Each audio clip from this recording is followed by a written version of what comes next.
धन्यवाद सर। मी आयोजकांना विनंती करतो की त्यांनी सदर टेबल कॅलेंडरची रूपरेषा मान्यवरांसमोर थोडक्यात प्रदर्शित करावी।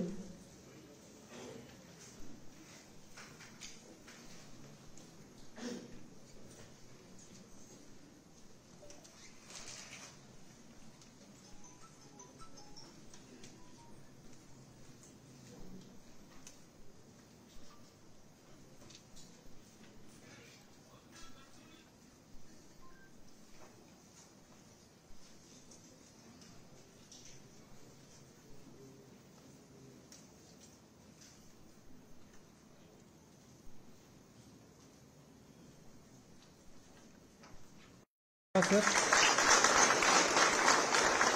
दिनांक 21 ऑक्टोबर 2024 रोजी छत्तीसगड सीमेलगत असलेल्या कोपरशी जंगल परिसरात झालेल्या चकमकीमध्ये 5 माओवाद्यांना कंठस्नान घालण्यात आले होते।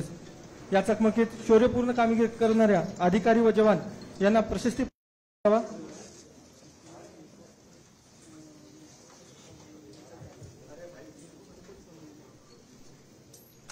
यानंतर मी माननीय Shri M Ramesh sir, upper police अधीक्षक प्रशासन यांना विनंती करतो की त्यांनी देखील प्रशस्तीपत्राचा स्वीकार करावा।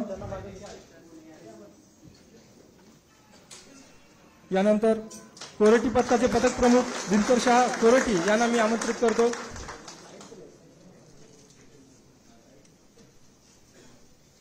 यानंतर हिचामी पथकाचे पथक प्रमुख विनोद हिचामी यांना देखील मी मंचावर आमंत्रित करतो। सर्वांना विनंती आहे की कृपया टाळ्या वाजवाव्यात। यानंतर विडपी पथकाचे पथक प्रमुख ऋषी विडपी यांना देखील मी मंचावर आमंत्रित करतो।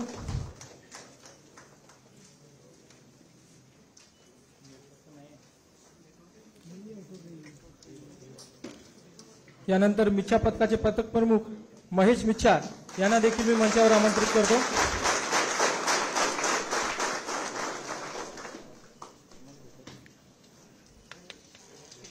यानंतर मी दुबुला पथकाचे पोलीस अंमलदार कुमोद प्रभाकर आत्राम यांना देखील मी आमंत्रित करतो।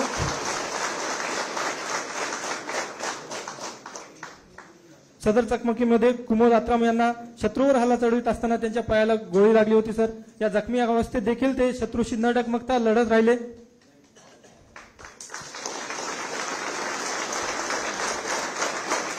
धन्यवाद सर। दिनांक 17 जुलै 2024 रोजी छत्तीसगड सीमेलगत असलेल्या वांडोली जंगल परिसरात झालेल्या चकमकीमध्ये 12 माओवाद्यांना कंठस्नान घालण्यात आले होते सर। त्यावेळी आपण 51 लाख रुपयाचे बक्षीस गडचिरोली पोलिसाला जाहीर केले होते सर। मी मान्यवरांना व सन्मानप्राप्त अधिकारी व अंमलदार यांना विनंती करतो की त्यांनी ग्रुप फोटो करता एकत्रित यावं।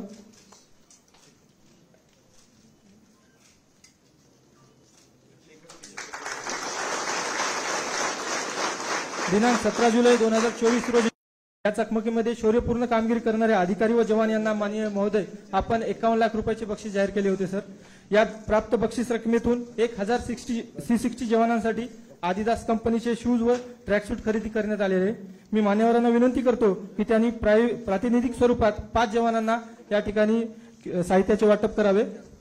सर्वप्रथम मी याकरता पोपनी सरनाईक यांना मंचावर आमंत्रित करतो।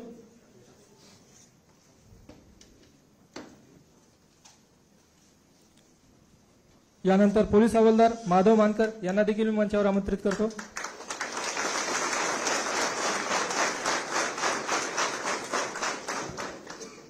यानंतर पोलीस हवालदार सुरेश मडावी यांना देखील मी मंचावर आमंत्रित करतो।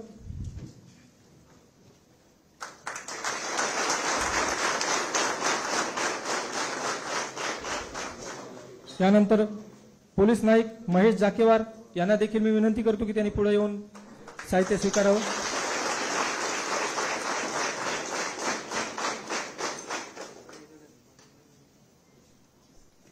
यानंतर पोलीस अंमलदार राकेश बेडकी यांना देखील मी मंचावर आमंत्रित करतो।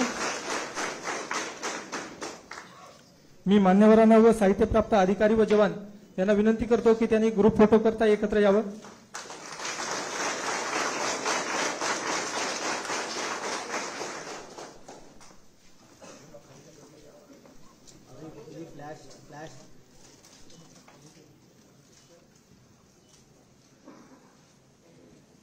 धन्यवाद सर। मी सर्व मान्यवरांना विनंती करतो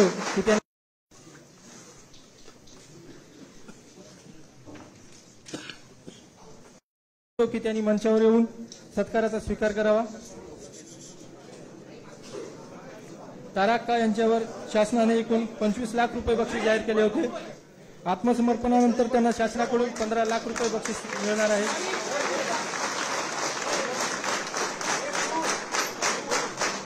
यानंतर मी सुरेश बैसाखी उईके उर्फ चैतू उर्फ बोटी डीव्हीसीएम कुतुल एरिया कमिटी व त्यांची पत्नी कल्पना गणपती तोरेम उर्फ भारती उर्फ मदनी डीव्हीसीएम कुतुल एरिया कमिटी यांना मंचावर आमंत्रित करतो। सुरेश व कल्पना यांच्यावर महाराष्ट्र शासनाने एकूण 32 लाख रुपये बक्षीस जाहीर केले होते। आत्मसमर्पणानंतर त्यांना 18.5 लाख रुपये बक्षीस म्हणून मिळणार आहे।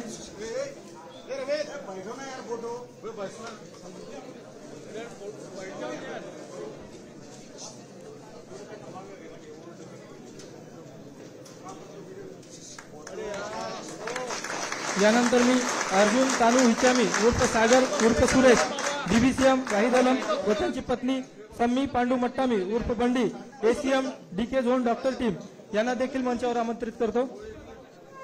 अर्जुन व सम्मी यांच्यावर एक महाराष्ट्र शासनाने 22 लाख रुपये बक्षीस जाहीर केले होते। आत्मसमर्पणानंतर त्यांना पुनर्वसनाकरता 15 लाख रुपये बक्षीस मिळणार आहे।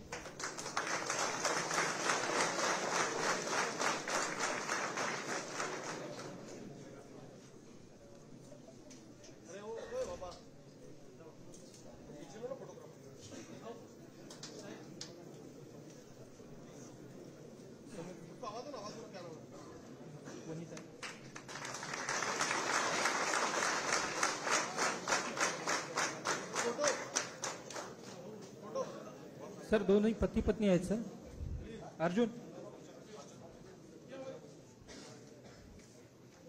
अर्जुन व सम्मी या दोघे पती पत्नी आहेत सर, एकत्रित आत्मसमर्पण करीत आहेत। यानंतर मी वनिता सुकलू धुर्वे उर्फ सुशीला एसीएम भामरागड दलम यांना मंचावर आमंत्रित करतो।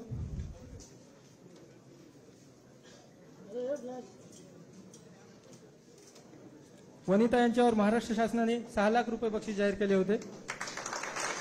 पुनर्वसनासाठी त्यांना 4.5 लाख रुपये बक्षीस स्वरूपात मिळणार आहेत। यानंतर मी निशा बोडका हेडो उर्फ शांती उपकमांडर पेरमेनी दलम यांना मंचावर आमंत्रित करतो। निशा यांच्यावर महाराष्ट्र शासनाने एकूण 6 लाख रुपयाचे बक्षीस जाहीर केले होते। आत्मसमर्पणानंतर पुनर्वसनाकरता शासनाकडून 5 लाख रुपये बक्षीस मिळणार आहे। यानंतर मी श्रुती उलगे हेडो उर्फ मन्ना सदस्य कंपनी क्रमांक 10 यांना मंचावर आमंत्रित करतो। श्रुती यांच्यावर शासनाने एकूण 4 लाख रुपये बक्षीस जाहीर केले होते। आत्मसमर्पणानंतर त्यांना 5 लाख रुपये बक्षीस स्वरूपात मिळणार आहेत। यानंतर मी शशिकला पत्तीराम धुर्वे उर्फ श्रुती सदस्य पश्चिम सब झोनल प्रेस टीम यांना मंचावर आमंत्रित करतो।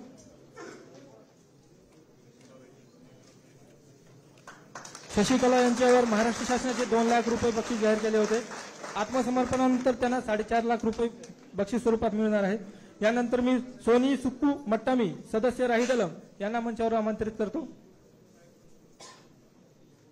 सोनी यांच्यावर शासनाने एकूण 2 लाख रुपये बक्षीस जाहीर केले होते। आत्मसमर्पणानंतर पुनर्वसनाकरता शासनाकडून 4.5 लाख रुपये बक्षीस स्वरूपात मिळणार आहेत। यानंतर आकाश सोमा पुंगाटी उर्फ बत्ते सदस्य प्लाटून नंबर 32 नीप यांना मी मंचावर आमंत्रित करतो। आकाश यांच्यावर 2 लाख रुपये बक्षीस जाहीर केले होते। त्यांना शासनाकडून आता 5 लाख रुपये मिळणार आहेत।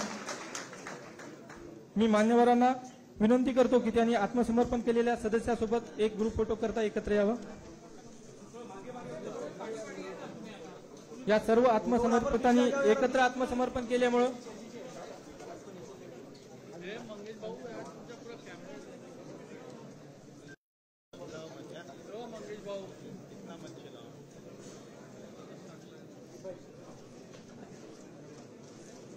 सर या सर्व आत्मसमर्पकांनी एकत्र आत्मसमर्पण केल्यामुळे 10 लाख रुपये अतिरिक्त बक्षीस म्हणून यांना मिळणार आहेत।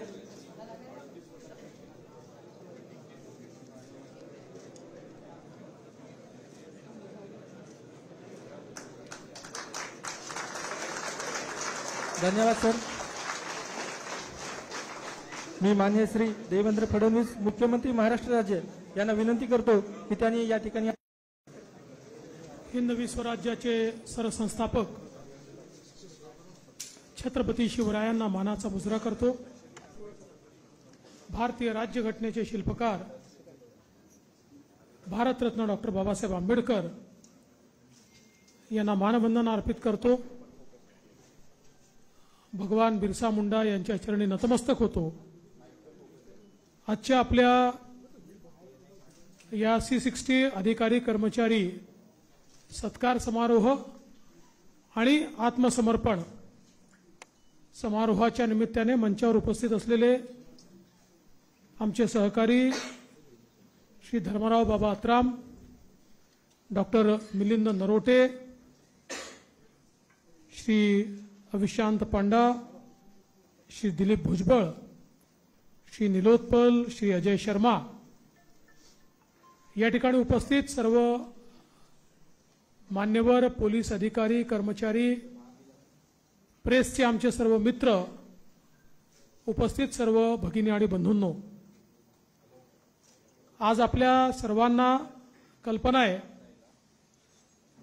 की इंग्रजी कॅलेंडर प्रमाणे नववर्षाचा आजचा पहिला दिवस आहे आणि म्हणून सर्वप्रथम मी आपल्या सर्वांना नूतन वर्षाच्या 2025च्या खूप खूप शुभेच्छा देतो.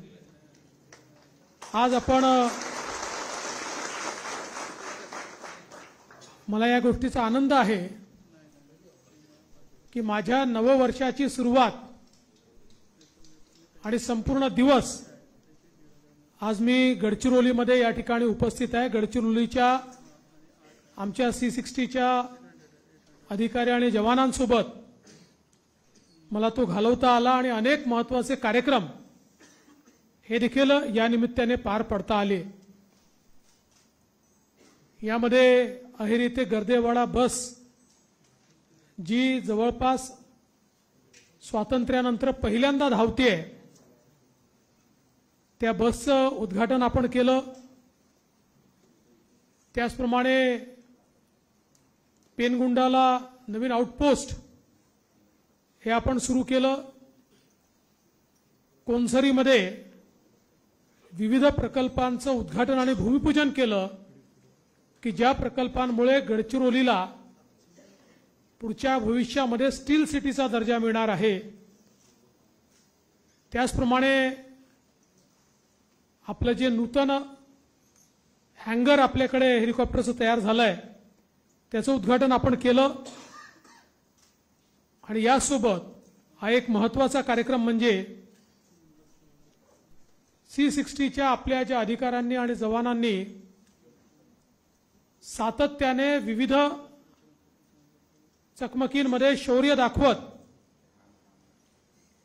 आपला डॉमिनन्स तयार केला आणि अनेक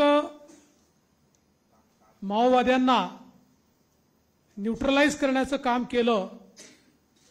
अशा आमच्या शूर अधिकारी आणि जवानांचा सत्कार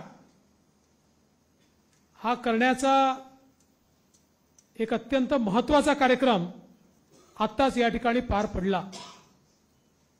आणि त्यासोबत आपण पोलीस कॅलेंडर 2025चंही प्रकाशन केलंय, ज्यामध्ये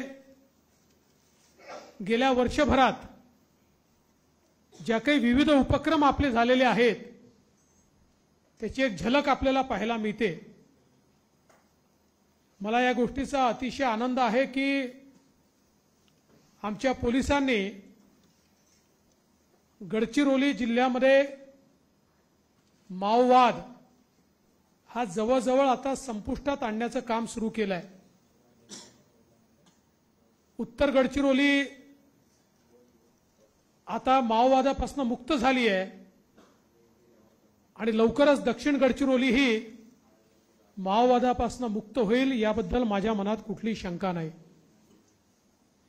आज जे काही विविध उपक्रम पोलिसांच्या माध्यमातून जिल्हा प्रशासनाच्या माध्यमातून सुरू झाले त्याचा परिणाम असा आहे की गेल्या 4-5 वर्षामध्ये आपल्या गडचिरोलीतून एकही युवक किंवा युवती ही माओवादी संघटनेत सामील झाली नाही, किंबहुना महाराष्ट्रामध्ये माओवाद्यांचं रिक्रुटमेंट हे पूर्णपणे संपुष्टात आलेलं आहे.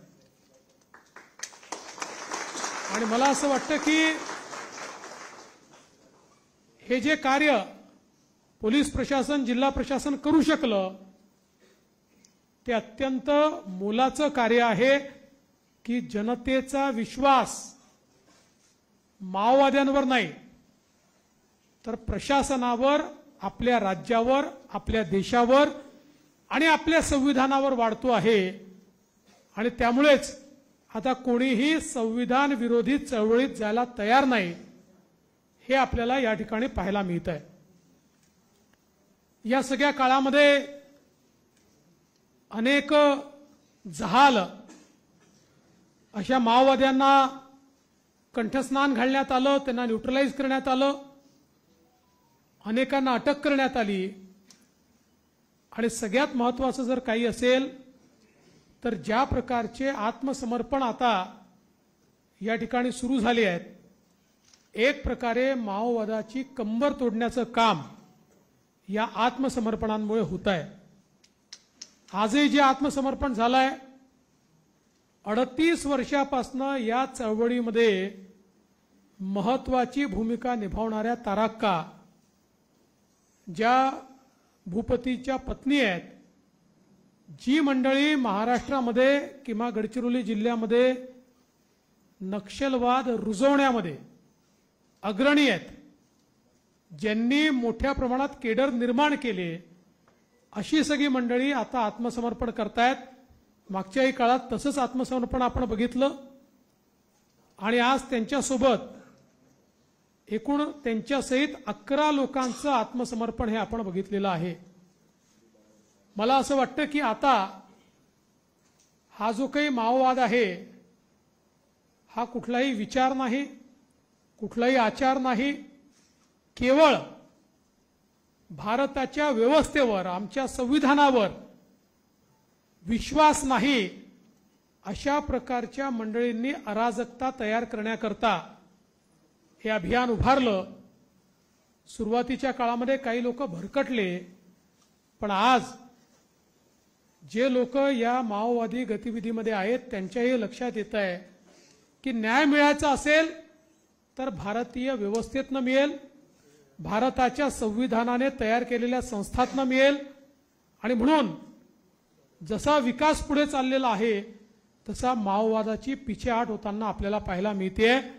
आणि मला विश्वास आहे की जे शौर्य आमची C60 या ठिकाणी दाखवते, सोबत काही सेंट्रल फोर्सेसही दाखवत आहेत, याच्यामुळे येत्या काळामध्ये माओवाद महाराष्ट्रातनं हद्दपार झालेला आपल्याला दिसेल, तो पूर्णपणे संपलेला आपल्याला दिसेल. मी या निमित्ताने देशाचे प्रधानमंत्री माननीय नरेंद्र मोदीजी आणि देशाचे गृहमंत्री माननीय अमित शहा साहेब या दोघांचे याकरता आभार मानतो की या लढ्यामध्ये अत्यंत मोलाची मदत ही केंद्र सरकारच्या माध्यमातून आपल्याला मिळते. या ठिकाणी कनेक्टिव्हिटी तयार करण्याकरता रस्ते असतील, पुलं असतील, मोबाईलचे टावर असतील, या सगळ्या गोष्टींमध्ये वेगवेगळ्या प्रकारच्या अनुदानांच्या माध्यमातून आणि त्यासोबत सगळ्यात महत्त्वाचं की गृहमंत्री अमित शहा साहेबांनी जे कोऑर्डिनेशन सुरू केलेलं आहे वेगवेगळ्या राज्यांमध्ये, आता माओवाद्यांशी लढत असताना राज्याच्या भिंती उरलेल्या नाहीत, सीमा उरलेल्या नाहीत. जिथे जो ऑपरेशन करू शकतो तो ऑपरेशन करतोय. आपणही अनेक वेळा आपल्या सीमेच्या पलीकडे जाऊन अतिशय महत्त्वाची ऑपरेशन्स पूर्ण केलेली आहेत. इंटेलिजन्सचं शेअरिंग होत आहे.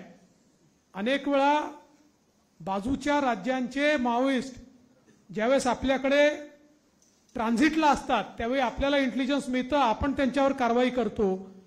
त्यामुळे हे जे काही कोऑर्डिनेशन आता तयार झालेलं आहे, यामुळे एकूणच सगळीकडे ही परिस्थिती आपल्याला पाहायला मिळते. शेवटी महाराष्ट्राने जरी माओवाद्यांवर त्या ठिकाणी पूर्ण डॉमिनन्स मिळवला, तरी बाजूची राज्य जोपर्यंत त्या ठिकाणी तो डॉमिनन्स मिळवणार नाहीत तोपर्यंत ट्रान्झिट रूट म्हणून महाराष्ट्राचा उपयोग होईल किंवा वेगवेगळ्या प्रकारे होईल. आणि म्हणून हे कोऑर्डिनेशन अत्यंत महत्वाचं आहे. पण मला असं वाटतं की आज ज्या प्रकारे C60ने एक मॉडेल तयार केलेलं आहे ते आता देशातले इतर राज्य देखील स्वीकारतायत, हे मला असं वाटतं अत्यंत महत्वाचं आहे. आणि म्हणून आपल्या सगळ्या शूर जवानांचं, अधिकाऱ्यांचं मी मनापासून अभिनंदन करतो. या ठिकाणी आपलं जे गडचिरोलीचं पोलीस दल आहे, या दलाने निश्चितपणे महाराष्ट्र सरकारची मान ही अभिमानाने उंचावलेली आहे. आणि म्हणून आपले पोलीस अधीक्षक निलोत्पल असतील, आपले सगळे त्यांच्यासोबतचे ॲडिशनल SP असतील, सगळे DYSP असतील, आपले सगळे पोलीस असतील, सगळे आपले रँक, आपले PI PSI जी रँक अँड फाईल आहे, या सगळ्यांचं हे यश आहे. आणि म्हणून मी एवढंच सांगेन की या आपल्या पोलीस दलाचा आम्हाला निश्चितपणे अभिमान आहे. आणि आपण जे कार्य करता या कार्यामध्ये जी काही मदत राज्य सरकार म्हणून आम्हाला करता येईल ती मदत निश्चितपणे राज्य सरकार करत राहील. पूर्ण ताकदीनं आणि क्षमतेनं तुमच्या पाठीशी राज्य सरकार आणि राज्याचा गृह विभाग उभा राहील, हा विश्वास मी व्यक्त करतो. आणि 2025च्या पहिल्या दिवशी एक नवीन पहाट आहे, एक नवीन सूर्य उगवलेला आहे. हा असाच पुढे जात राहिला पाहिजे. आणि अशाच प्रकारे विकासाच्या दिशेने, सामाजिक सलोख्याच्या दिशेने, शांततेच्या दिशेने, औद्योगिकरणाच्या दिशेने गडचिरोलीची वाटचाल यापुढेही सुरू राहील, हा विश्वास मी व्यक्त करतो. तारक सहित ज्या सगळ्या केडरनी आत्मसमर्पण केलाय त्यांना विश्वास देतो की तुम्ही मार्ग भटकलेले होतात, आता सन्मार्गावर आले आहात. या सन्मार्गावर तुमचं पूर्ण पुनर्वसन हे केल्याशिवाय आम्ही थांबणार नाही. तुम्ही सन्मार्गाने चाला आणि इतरही जे भटकलेले लोक आहेत त्यांना संदेश द्या की खरा मार्ग हा भारताच्या संविधानाचा मार्ग आहे, त्या मार्गानेच विकास होऊ शकतो. आणि म्हणून संविधान स्वीकारायला त्यांनाही प्रवृत्त करा, अशा प्रकारची विनंती करतो. पुन्हा एकदा आपल्या सर्वांचं मनापासून अभिनंदन करतो आणि माझं बोलणं संपवतो. जय हिंद, जय महाराष्ट्र.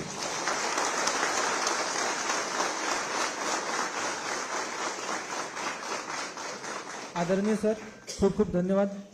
यानंतर मी आभार प्रदर्शन करण्यासाठी माननीय Shri M. Ramesh sir, upper police अधीक्षक प्रशासन यांना विनंती करतो.